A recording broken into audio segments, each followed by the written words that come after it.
Hey guys, welcome back to my channel. If you are new on my channel, then kindly subscribe it. See, we have already discussed about a lot of causes of IUGR. Okay, now let's see, because of the IUGR process, what are the problem to the fetus? Okay, see, fetus को इससे antepartum life में क्या होगा, कम perfusion हो जाएगा, उसका perfusion जो होगा सप्लाई वो कम हो जाएगा ना. सो इससे क्या होता है, ऑलिगो एमनियोज देखने को मिलेगा. परफ्यूज़न कम है, सप्लाई कम है, देन जो उसमें लिक्वर होता है ना वो कम हो जाता है.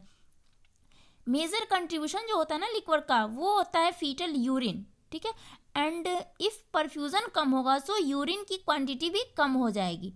एंड ओलिगोहाइड्रोमनियोज फीटस को प्रॉपरली ग्रो होने से भी प्रिवेंट करता है. ओके, यू नो ना कि liquor is a water of life for the baby. ये बेबी को उसके लिम्ब को भी मूव करने में हेल्प करता है, इवन मसल्स डेवलप होने में भी हेल्प करता है.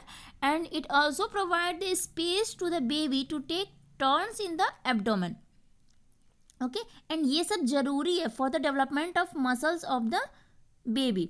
इवन बेबी एमनियोटिक फ्लूइड को ना स्वेलो करता है. सी, जब बेबी स्वेलो करता है ना एमनियोटिक फ्लूइड को, तो ये स्टोमक में तो जाता ही है, बट कुछ फ्लूइड जो होता है ना वो लंग्स में भी जाता है.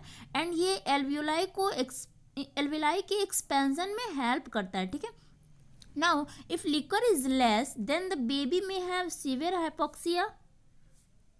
ओके, एंड स्टिल बर्थ भी हो सकता है. In the intrapartum life baby को ज़्यादा हाइपोक्सिया होता है एंड बेबी को एसिडोसिस भी हो सकता है. Now let's see what are the problems of newborn. Newborn को क्या प्रॉब्लम होगा, तो सी, इस न्यूनेट्स को जो भी प्रॉब्लम होगा, वो न्यूनेट जो होगा ना वो looks like typical thin baby with loose skin and limp baby. Okay, having poor tone. इसका टोन जो होता है ना वो भी पुअर होता है. सी, इस नियोनेट को रेस्पिरेटरी डिस्ट्रेस सिंड्रोम भी होगा. इंट्रावेंट्रिकुलर हेमोरेज भी हो सकता है. ठीक है, या फिर नियोनेटल डेथ भी हो सकता है. See, death is the worst case scenario, we know that.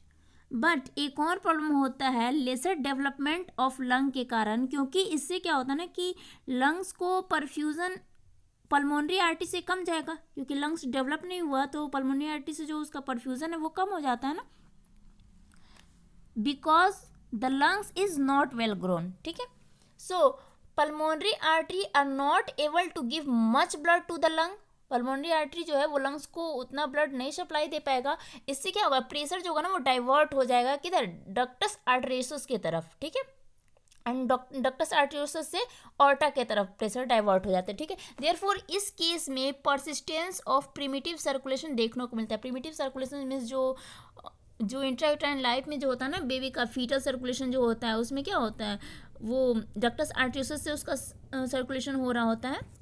तो वही प्रिमिटिव सर्कुलेशन देखने को मिला. Primitive circulation means fetal circulation जो कि इंट्रायूट्राइन लाइफ में होता है. ओके, क्योंकि वी नो ना कि डक्टस आर्टरियोसस जो होता है ना वो आफ्टर बर्थ फंक्शनली क्लोज हो जाता है with in few hour of birth in a normal baby. ठीक है, बट एनाटॉमिकली इसको क्लोज होने में एक दो चार दिन का टाइम लगता है, बट फंक्शनली ये मतलब कुछ ही आवर में ये 2 या 3 आवर में ये क्लोज हो जाता है. So we know that we can lose the baby when there is a intrauterine growth restriction. क्योंकि अगर फीटल सर्कुलेशन अगर परसिस्ट कर रहा है देन क्या होगा, उसकी बॉडी के बेबी के बॉडी के लोअर पार्ट में ना डीऑक्सीजनेटेड ब्लड सप्लाई जाएगा. So the baby may die. So now let's see what are the management of IUGR. Okay,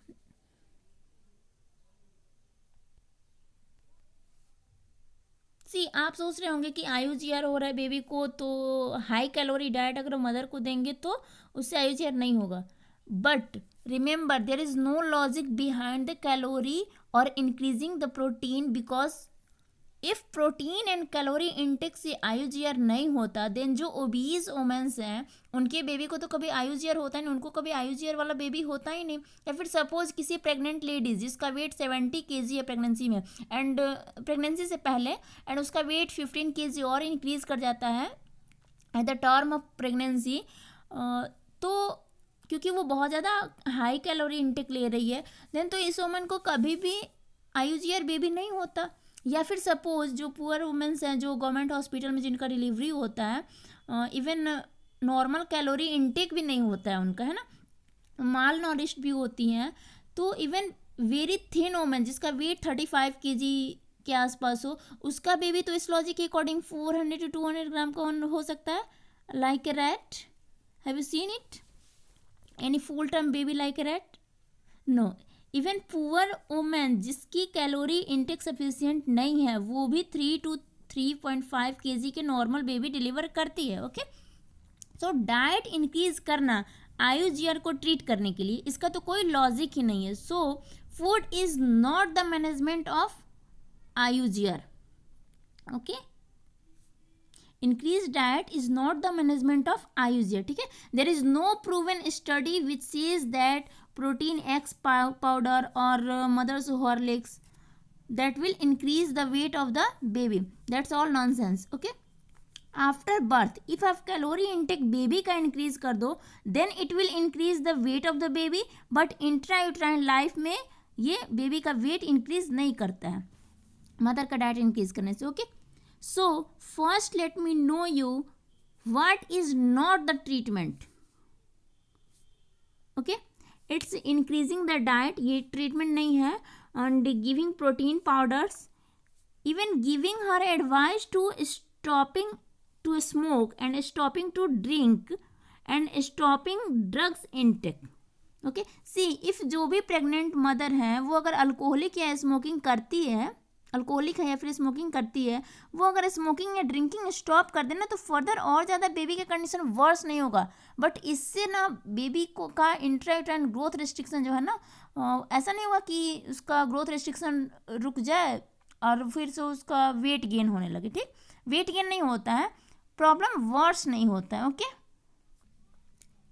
now let's see the management part. So only one proven things है जिससे baby का weight increase करता है, that is resting in a lateral position. See mother को आप बोलते हो कि लेफ्ट साइड की तरफ या राइट साइड की तरफ लैटरल पोजीशन में सोने को, देन बेबी का वेट जो है ना वो एब्डोमेन पे नहीं पड़ता है। ठीक है, सो वेना कैवल रिटर्न जो होता है ना वो ठीक होता है एंड हार्ट को वो बेटर रहता है वेना कैवल रिटर्न, एंड इससे क्या होता है ना कि आउटपुट अच्छा रहता है एंड प्लासेंटा का परफ्यूजन भी अच्छा होता है।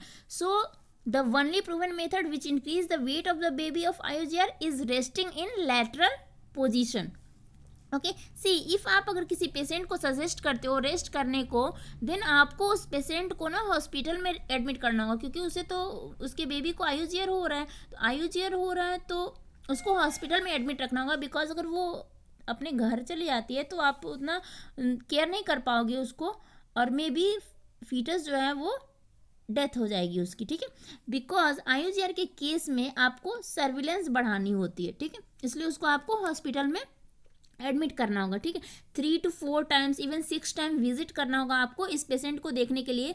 इफ़ कोई भी एनी हार्ट रेट में चेंजेस होता है then you will pick it up fast, आपको तुरंत में पता चल जाएगा। ठीक है, so in the hospital you ask pregnant mother की फीटल मूवमेंट को ऑब्जर्व करे, टाइम पर मील्स ले and after meal ask her to rest in the lateral position. Okay, and या मील्स के बाद इफ़ बेबी एडिक्वेटली मूव करता है देन ये एक इंफॉर्मेशन देता है कि बेबी हेल्दी है।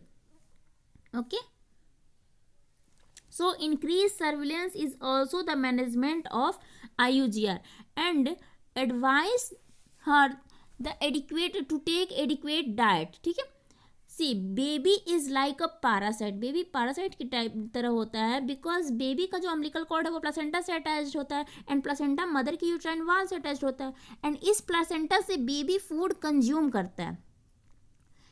So if mother has a lot of food then it is good for the baby, but if the mother has lack of food means lack of intake of food, still good for the baby, because baby तो mother के nourishment में से अपना nourishment suck out करता है ना। So baby को तो नॉरिशमेंट दोनों कंडीशन मिलेगा, बट इफ़ मदर को अच्छे से फूड नहीं मिल रहा है, अच्छा कैलोरी इंटेक नहीं है मदर का, देन मदर में गेट सिवियरली माल नॉरिश्ड एंड उसे पोस्टपार्टम सेप्सिस हो सकता है। एंड ये ना प्रेगनेंसी जो होता है ना वो इम्यूनो कम्प्रोमाइज्ड स्टेट होता है, ठीक है। सो मदर को इवन ट्यूबरक्लोसिस हो सकता है या फिर प्यूरपेरियल सेप्सिस हो सकता है। So this women may die because of this pregnancy when she is not well nourished. अगर उसे एडिक्वेट नॉरिशमेंट नहीं मिलेगा तो वो उसकी डेथ भी हो सकती है after the delivery. So yes, the baby will manage, baby तो मैनेज कर लेता है अपना। Baby is like a parasite, if the mother has food fine, if the mother has not food still fine for the baby. But आपको calorie देना जरूरी है pregnant mother के लिए, ओके उसके नॉरिशमेंट को पूरा करने के लिए जरूरी है। सो एडिक्वेट जो कैलोरी होता है for any pregnant womens except diabetic वो है 35 kilo calorie per kg per day, okay. इसमें 50% जो होता है ना वो कार्बोहाइड्रेट से, 30% by the proteins and 20% by the fats आता है। सिंगल कंडीशन है जहाँ पे अगर प्रेग्नेंट लेडीज बहुत ही ज़्यादा सिवियरली माल नॉरिश्ड हो then it may cause IUGR, okay. Otherwise maternal nourishment और डाइट कम होने से बेबी को IUGR नहीं होता है। Now all clear. So malnourishment और पोवर्टी को IUGR से आप इक्वेट ना ही करें, ठीक है। सी तो रेस्ट के अलावा जो सबसे इम्पॉर्टेंट IUGR के केस में जो है वो क्या है, सर्विलेंस है। रेस्ट के अलावा हम क्या करते हैं, सर्विलेंस करते हैं बेबी का। सी फीटल सर्विलेंस ना हम किस किस केस में कर सकते हैं, तो यहाँ पे IUGR के केस में हम करते हैं फीटल सर्विलेंस, PIH के केस में एंटी फॉस्फोलिपिड एंटीबॉडी सिंड्रोम इस केस में भी होता है, and gestational diabetes mellitus, epilepsy in pregnancy, twins, SLE, heart disease, malaria etcetera, इन सब में सर्विलेंस बढ़ा देते हैं हम, ठीक है। So in any high risk pregnancy the management is surveillance. So एक ऑब्स्टेटिशियन कब कहलाता है, when he knows the surveillance, because in सब डिसऑर्डर्स का ड्रग ऑफ चॉइस जो है वो तो even pharmacologist, surgeon, orthopedician, even dermatologist तक को पता है।